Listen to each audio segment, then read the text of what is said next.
One day, Gordon was resting in the shed. "What you need, Gordon, is an overhaul," boasted Thomas. "What's a overhaul?" asked Percy. "An overhaul," said Thomas, "is when there are two big engines in front." "Two big engines in front?" said James. "What nonsense!" "Well, Gordon found the express difficult," chuckled Thomas.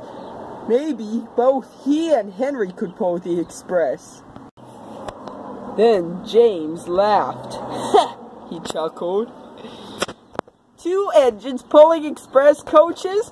That's silly! "Be quiet!" whistled Gordon loudly.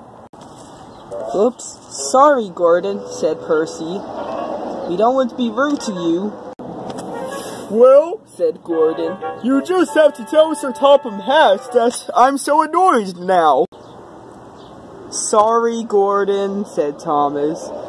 "We didn't want to play tricks on you." Soon after Gordon felt like he had a rest, he and Henry brought the coaches to the station. A lot of people were waiting, and Henry felt very pleased of himself. All the people were very happy, so they waited for the porter to open the doors, and then they climbed into the coaches. After the two big engines heard the conductor's whistle, Gordon and Henry set off. Later, Henry and Gordon were speeding through the countryside. "Silly tank engines," laughed Gordon. "I could still pull expresses for a while." Now, Henry and Gordon were crossing the hill.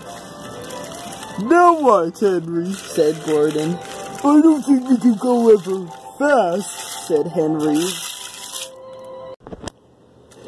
When the two big engines reached the top, they started to go down.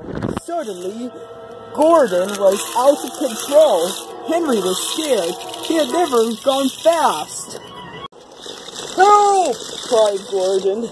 "I can't stop! I can't stop!" And he blew his whistle several times very, very loud. The loud noise causes the windows of the express coaches to break. Suddenly, a red car trundled through the express line. "Look out, Gordon!" Henry shouted.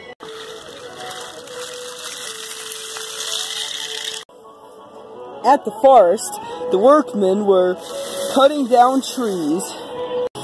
"Slow down, Gordon! Slow down, Henry!" tooted Mavis. "We can't!" Gordon and Henry cried as they shot past. "Whoa!" Henry cried. Then, Crovan's gate loomed ahead. Gordon's driver applied the brakes. Luckily, no one was hurt.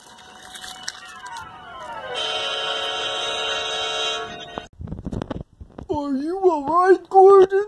asked Henry in horror. "No," Gordon moaned. "I went too fast, and now I'm in a sticky situation."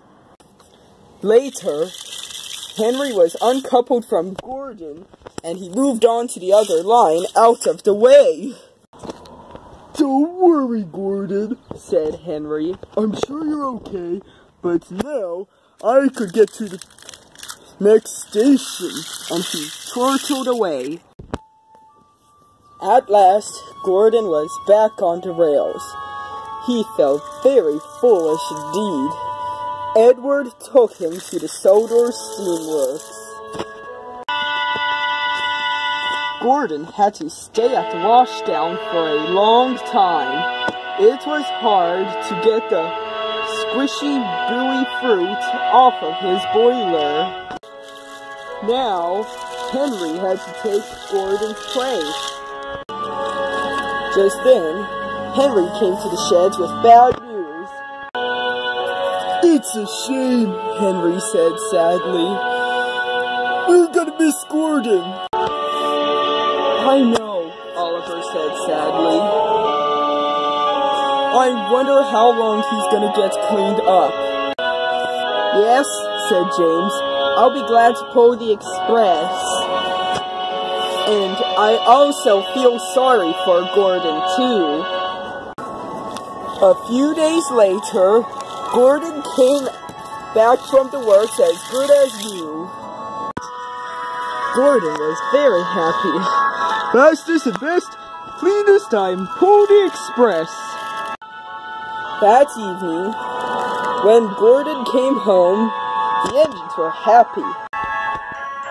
I'm sorry you made fun of me, Percy, said Gordon. It's alright, said Percy. We're still good friends.